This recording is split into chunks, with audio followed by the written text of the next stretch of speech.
I'm excited about this episode of the Elite Recruiter podcast. I have my guest, Michael Sullivan, who's the founder of 10X Management. And the reason why I'm excited about bringing Michael onto the podcast, so music artists, they have managers that take care of them and do an incredible job helping them guide them through the career process. Awesome.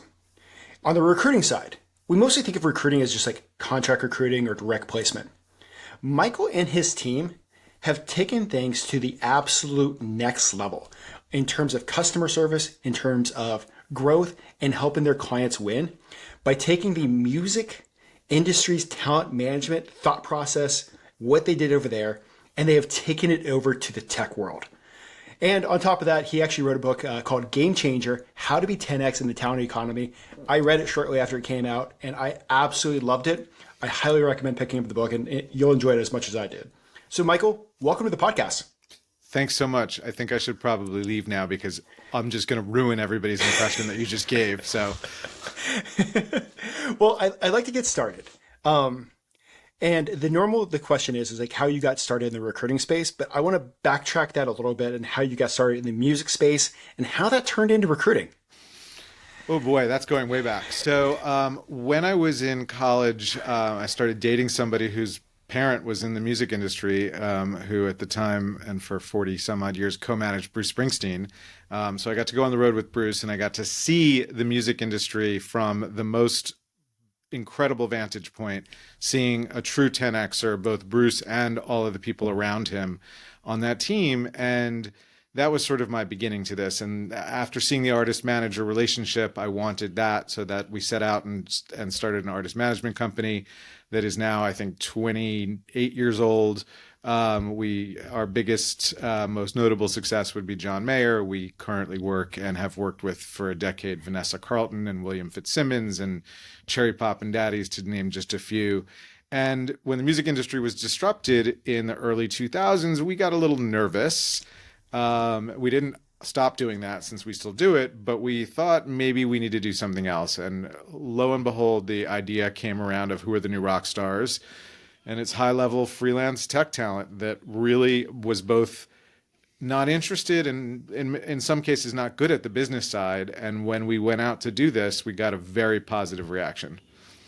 That is talk about kind of crazy, like the disruption of the music industry. I don't want to say like you're quite disrupting the recruiting space, but I think the idea of what you're doing can really level up the entire community and help us all recruiters really just up our game. Now, when you come to tech talent management, what does that actually mean? So the easiest way to put it is we modeled ourselves after a talent agency. So in our internal vernacular, this is not how it's to the external world. Our clients are the tech talent. The people who hire them are their customers. But that's how we think about it, so that we've aligned ourselves with the talent and we get a percentage of what they get. And there are other people who have that ish model. But for the most part, the people in the industry, and this was sort of the innovation was the business model, most people in the industry try and sell someone for arguably $200 an hour. And then if they can pay them $50 an hour and keep the spread, great. Except that doesn't make that talent feel very aligned to that company when they find out that they're doing all the work 8 hours a day and someone's getting 3/4 of the money. And that does happen. We solve that problem by saying we want to be partnered with you and we want to be in business with you and we want to have long-term relationships. We don't take people who are looking to freelance between engagements. We look for people who like this lifestyle, and it's been a really good fit because they're not interested in what we do, and we can allow them to sort of pain-free freelance and hopefully spend more time doing things that they love, which might include the freelancing, but it might include other things. And I know like when it comes to the talent that you're working with, I do remember one of the examples that you used in the book is there was a team that had something like 23 or 26 different software developers on there, and they needed help getting their software up and running and changed over. And your talent, I think you guys brought in 3 people that outworked the 26 people. Yeah, I think it was 33 people, and we brought in 3 who rebuilt it, and then that team has grown to about 6 or 7. But it is now 6 or 7 people that are completely new product built from scratch, that's much more modern and has more features. And it's been going great. And that's sort of the story of what a great team of people can do who are really high level and really committed and love working on what they're working on. And that's part of what you can deliver with freelancers. Not every day. They don't all, no one, I don't know any software engineers who got up this morning saying, I'm really excited to go build an insurance product. But there are people who love the work that they're doing, even if they don't love the product they're building. And in the book, and like some of the things that you've talked about in other interviews, is you guys only focus on what you call 10x talent. You're not trying to bring everybody. You're not just trying to, fill in a gap with a person. It's a certain level of individual. How do you go about even finding those individuals to start off with? It's a great question, and it's particularly a great question since I'm not technical, and how would I know what is a 10x talent? So it all started with our co-founder who had this concept, and at the beginning he was actually screening. He was an engineer. He is an engineer, and he was screening people originally. But ultimately, what we figured out is once we built a small network of great, talented people, they wanted to keep that network great and strong. So we actually use our existing talent to screen the new talent, and they have no financial incentive for doing that. They do it because they want to make sure that other people who are going to be carrying our name are up to the standards that we have. And I'm not going to tell you it's perfect. We've had people who have gotten in the door who shouldn't have, but at 10 years of doing this, it's very, very rare, and we feel really good about the way that we do this. I love that it's all referral based Yeah. because of what you guys are doing with and taking care of those people.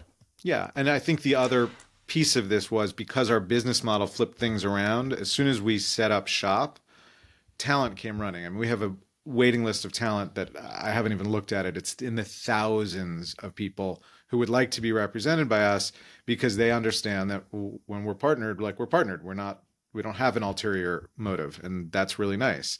And then on the flip side, when we have to provide service to customers, of course, we want to make sure that goes well.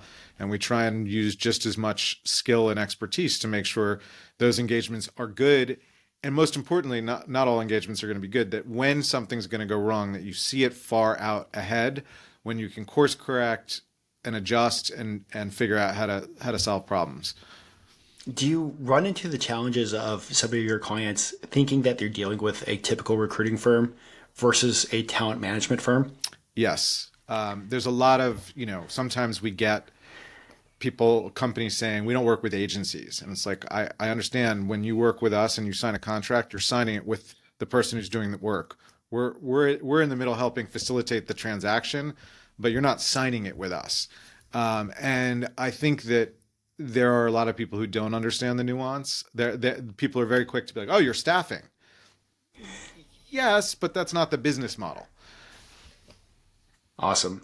Now, when it comes to actually, when you guys founded this, and I know you guys used your music background, but why did you guys choose talent management versus recruiting? It's what we knew. I mean, I mean, honestly, I'm still not an expert in recruiting. I mean, we had this company for 10 years. I've learned a lot, but I know a lot about talent management and attracting, securing, retaining, managing great talent. I don't know a lot about recruiting. I love that. Disrupting the space as you figure it out. Yeah, exactly. I mean, and like, I'm not really kidding. I mean, I really don't know, just to give you a funny example, of course, we figured this out over time, but we didn't know it was customary when we started this, that contingent talent, if they get stolen away from you, you get a fee. Like, we didn't have that day one. We had that day three, but we didn't have it day one. So we learned as we went. I think every new company kind of learns a few of those lessons, Yeah. especially if you didn't have that in the fee agreement. Like, oh wait, I found the perfect person. Hire them for 2 days, And stolen, and you're like, oh, that's not good. We don't like that. That doesn't work with our business model. So one of the things I'm also excited to talk to you about is really just the future of work. Like, you work with some of the greatest tech talent out there. You've supported some amazing organizations that are going through paradigm shifts. I feel like in the past few years, we've gone through a massive work paradigm shift with COVID and now artificial intelligence. So do you have any thoughts on the future of work? yeah, how much time do you have? So I guess I'll start with when we published the book, it was right before COVID and right before or right around GPT-3 being released. So there was very little ability to comment on it yet. What COVID did and what we talked, I mean, if I'm honest, a part of the reason we wrote the book was to help companies understand that if you want to work with this great talent, you have to treat them a little differently. And remote work is something that they really, really, really care about. So that we were talking about that in the book. And then, of course, the world changed, sort of 10 years of change in 10 months. And lo and behold, remote work became a thing. What's really interesting right now is there's this real push and pull going on as we speak, even at tech companies about the desire for management for a return to office and the resistance from the high level talent. And this battle is going to play out for a while. But I'm telling you, there's no doubt in my mind, the best people who have choices, they're going to get to work remotely. It's good. That's just where this is going to land because they want it. I actually read something this morning that said people would be willing to take 20% less compensation to work remotely or have at least have unlimited flexibility. So that's going to be an interesting one. That one's a little bit more contained to me. The AI piece is a little terrifying. We talk a lot about that in the book, and we predicted, and we actually put up a website that we've even since taken down about the future of AI, the future of job loss, and what are we going to do as a society as it relates to two very specific problems. What do people do with their time, talent, and energy when there's no longer jobs? And of course, how do they support themselves? I would probably put those in reverse order of importance, but they're both really big existential questions. And I don't think we're anywhere remotely near having the answers, except that we're now very, very near needing them. And I'm a little terrified. I think that once we get through the transition, it's going to be great, but that transition could be very painful and disruptive. Out of curiosity, how long do you think that transition is going to last? How long will the transition last? 30 years, Okay. 20 years, something like that. But I think And it's starting now. I mean, McKinsey released a report a couple of years ago, and they predicted that it was going to be between like 2035 and 2075, and that it would impact 50% of jobs. They updated it this week, and they said two-thirds of all jobs will be, or two-thirds of all job functions will be automatable, and we're moving it up to 2030, and they shortened the time horizon that it'll happen faster. So it's big, and 2030, which still in a lot of our minds sounds like a long. It's 5 years, 5.5 years from now. I mean, it's 6.5 years from now, but it's very soon. it'll happen sooner than we know. And one of the things I know personally, I'm in like an AI bubble where everybody that I know is playing with it. Everybody I know is using it. Everybody I know is like using it to really leverage their time, effort, output, and energy. But I think there was a recent study that only 15% of people have ever even typed in something into ChatGPT. For those that are not using AI, like, what advice would you give them? I actually have this conversation fairly regularly, and I can tell when I talk to somebody about it, whether they've used it or not. It's very clear. It's super clear that they haven't used it because you just have this wow factor once you see it. And I'm not saying it's all good. Like, don't get me wrong. My awe is not like, oh, this is perfect and this is great for society. It's just, oh, this exists. Holy crap. This is a quantum leap from where we were. I really would say to everybody who hasn't played with it, if you don't spend 15 minutes trying to have a conversation with it about any topic, you're really, really, really missing out on what's going to be the biggest change on our civilization in my lifetime. And I'm older than probably a lot of your listeners. Well, and that kind of goes into the next play. Like, how do you stay ahead of the AI game when it's going to automate so many functions or so many jobs? How do you keep yourself professionally ahead? That's really part of what we were attempting to cover in the book, which is your human skills, the things that make you uniquely human, are going to become more and more important. And there are going to be top talent in every field who are going to still need to do things because they may be using a lot of AI to do it with them, but they're the ones who know how to put things together. So just use software engineering, which is my world. I think that a lot of engineers would tell you, I don't need the 10 junior engineers I used to need anymore because I can have AI do all of that.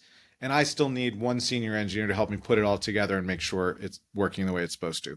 And that's sort of the shift that I think we're going to see in many fields. But you still need the senior person.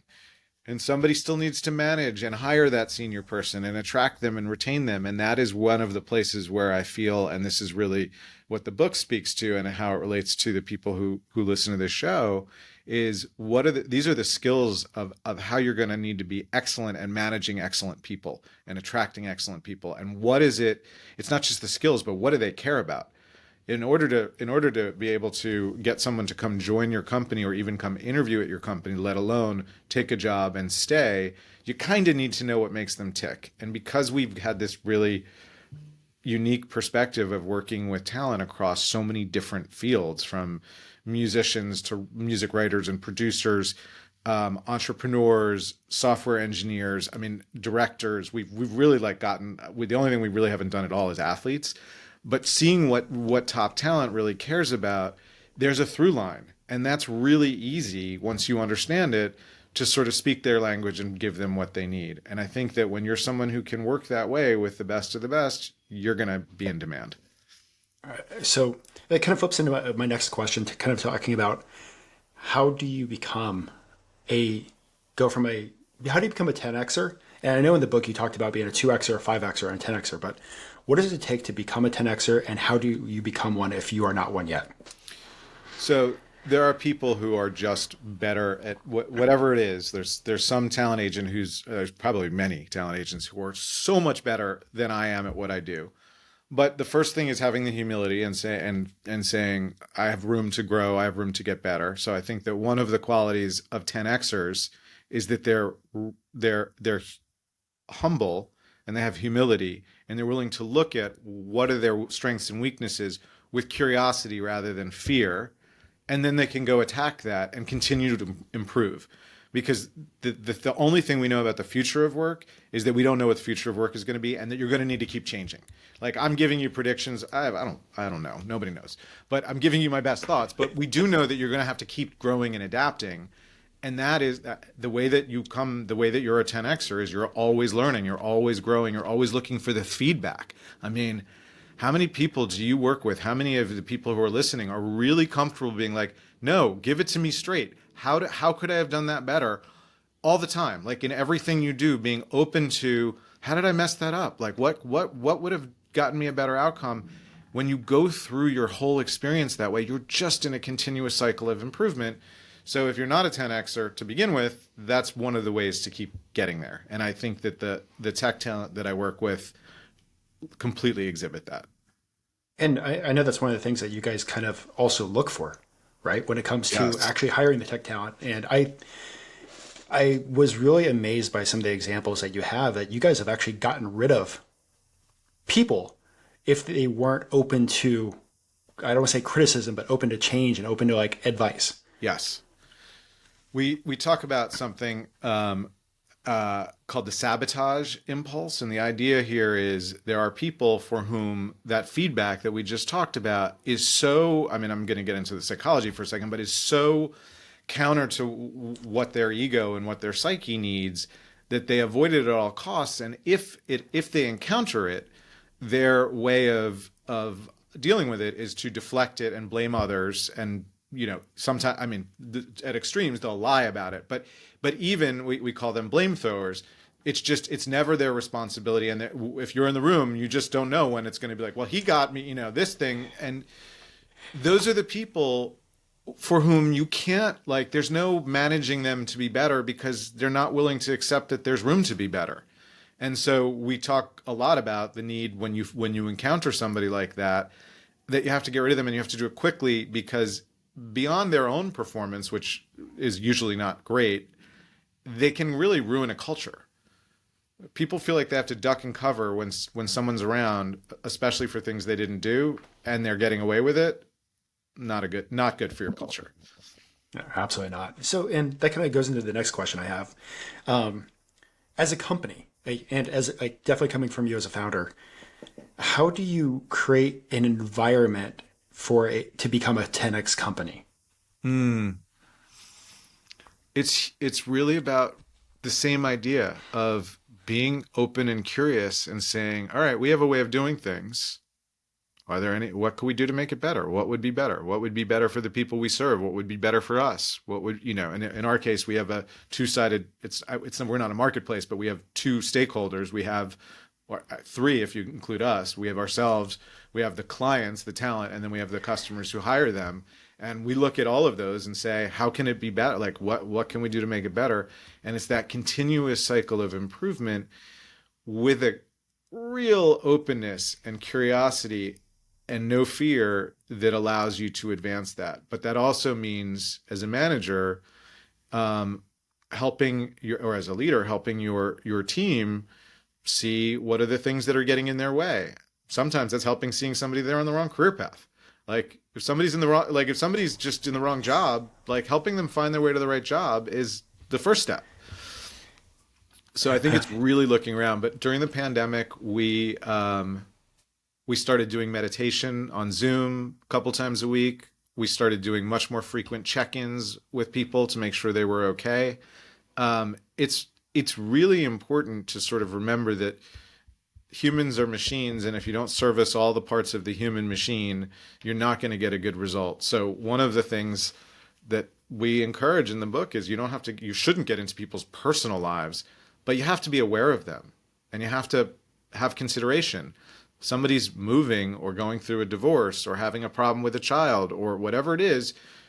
It doesn't mean you don't hold them accountable to the things they need to be accountable for, but you can do it with understanding and empathy and be helpful and create an alliance where you're working toward the same thing rather than creating either fear, anxiety. It's so easy to make people feel heard and connected and cared for if you care about doing that. And that's not the old school management approach. Have it on my desk at 3 o'clock or you're fired would not have been an unlikely thing to hear watching Mad Men, right? And probably did hear it. That was the way it was. Top talent won't tolerate. And that goes kind of into my next question. You're a leader looking at hiring somebody. How do you attract this kind of 10x talent? I think it's actually a lot of the things that we just talked about. It's having the culture, making sure that you have a way of communicating what your culture is. And we could, I've been talking about engineering, but we could tailor this to any kind of company. If you're a doctor's office and you need to hire an office manager, I don't know, do you want somebody who's really, really, really, really, really focused on having everything run on time versus somebody who's really focused on customer service and making sure people have a good experience? I know everybody would say I want both, but if you prioritize those things, you're more likely to be hiring the right person because that's not necessarily the same person. You're going to have people who are stronger and weaker in those two attributes. So starting out with knowing really like what do we want, and then hiring for that is, I think, the place where this goes. I didn't fully answer your question, but I think I got close. No, you definitely got there, and thank you for that. So, want to jump into our quick fire questions, but before I do, is there anything else that you would love to share about the book or about 10x or anything else? No, I was just going to say, given the length of my answers, what makes you think I can do quick fire questions? And when it comes to quick fire questions, like they don't have to be like 5-second answers. Like, it's the next part of the podcast. So, working with the talent agents, working with recruiters, for somebody that's actually just getting started in this career in 2023, what advice would you give them to have a successful career? Humans are the most important thing to remember. They're not bots. They're not commodities. They're actually people. And the more you understand each person that you're dealing with, the better your results are going to be. Awesome. And same question, but for, I don't want to say like people that have been around the block, but people that have been in the industry. Like, what are some things that you would advise them to do to get success or stay successful? Kind of disrupt yourself. Don't, oh, what did I just see? I just saw a quote that somebody was asked. I can't remember the source, so I'm not going to be very good, but it's going to be great. Somebody was asked, a very senior engineer, like, how do you do this year after year? You're always ahead of everybody. He said, I read one textbook a year. And they're like, that's it? He's like, yeah, that's one more than everybody else reads. I mean, put that on steroids. Like, do a little bit of work because a lot of people around you aren't, especially as you get to the top. I love that advice. Now, is there been a book that has had a huge impact on your career or life? Um,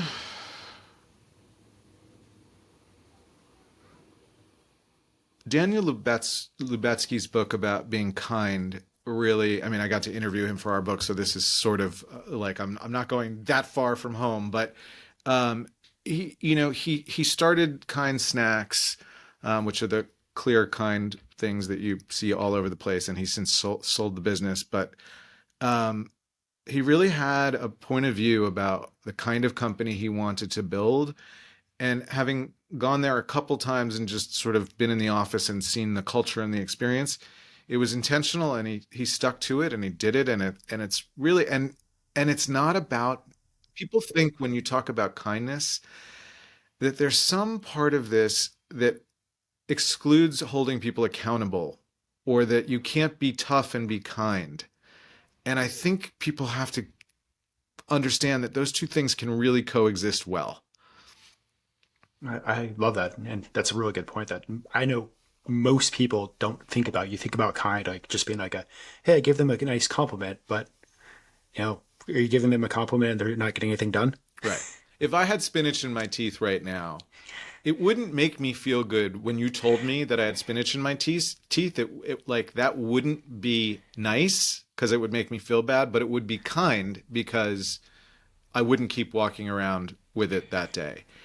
To bring it back to recruiting, like I said, if somebody's in the wrong job, it's not nice to let them go, but it is actually kind because they're somewhere where they can't succeed and they can't excel, and you're helping them find their way somewhere else, depending on what level of helping you do with that. But we have done that.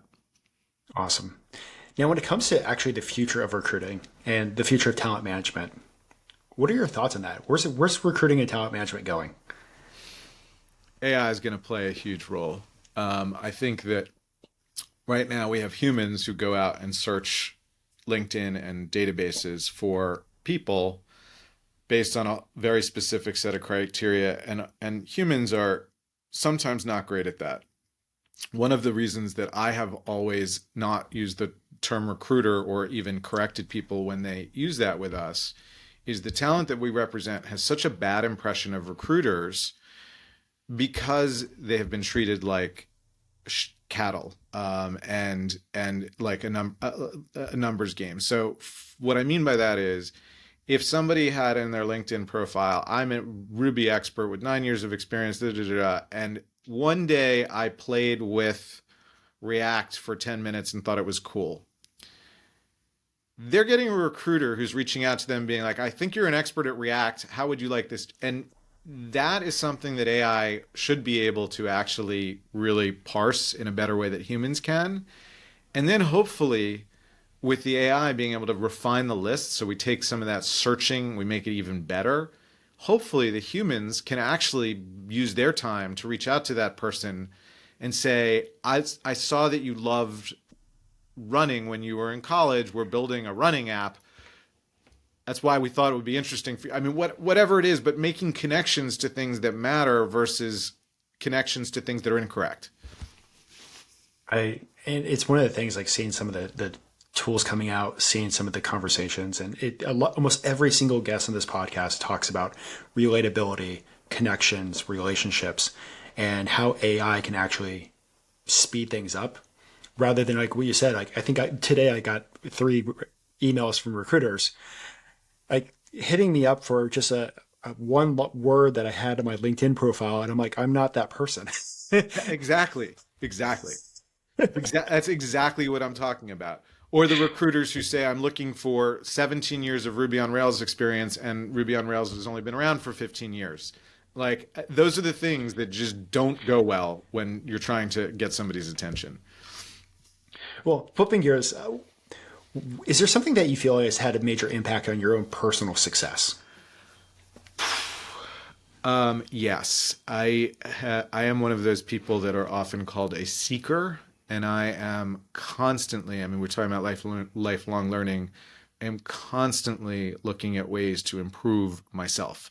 Everything I do on improving me, like it improves everything I do. So I just keep investing time and energy into myself. And candidly, and it relates to this. The most recent thing I did is I just went through 60 hours of crisis hotline training to be on a suicide hotline.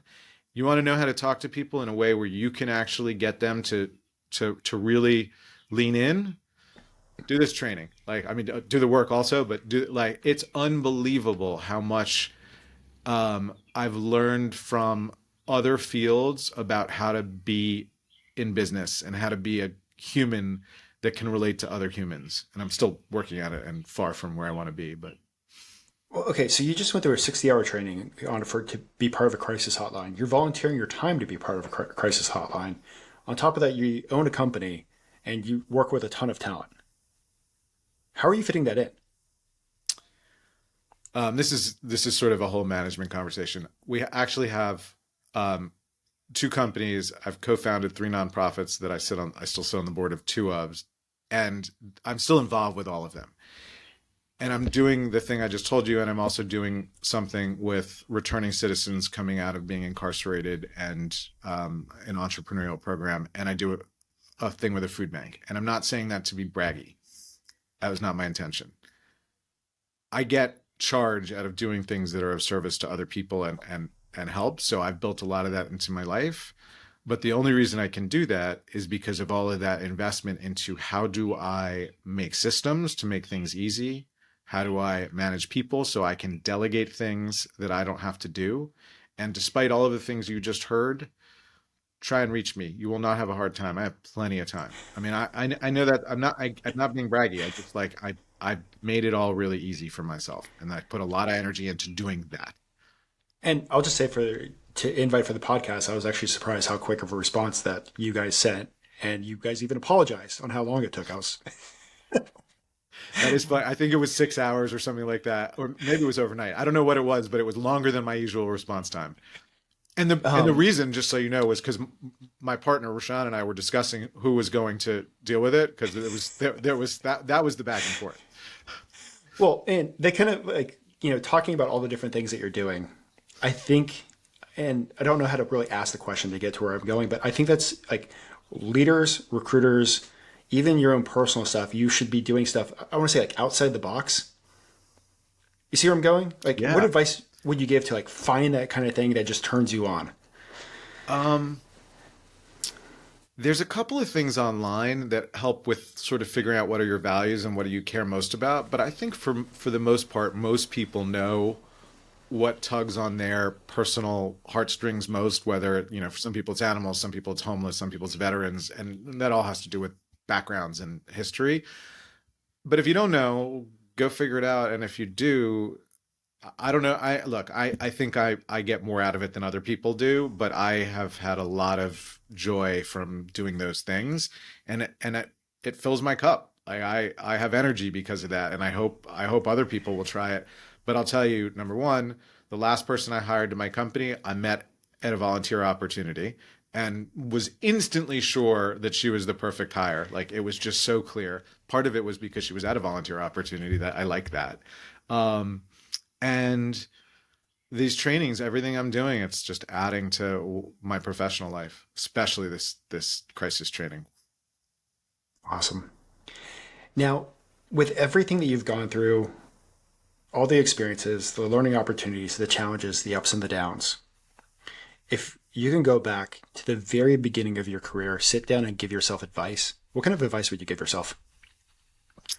Most shit doesn't matter. Figure out what does. I think most of us go through life spending an enormous amount of time making decisions that, number one, we'll never know which outcome was better.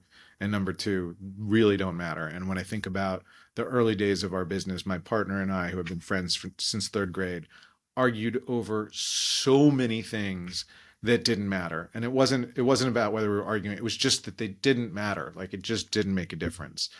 So that's a big one. And focusing on the things that do matter. And I kind of wish I had known a little earlier to really put more and more energy into myself. That came a little bit later in life, in terms of investing in professional and personal development that has really impacted me in all the best ways.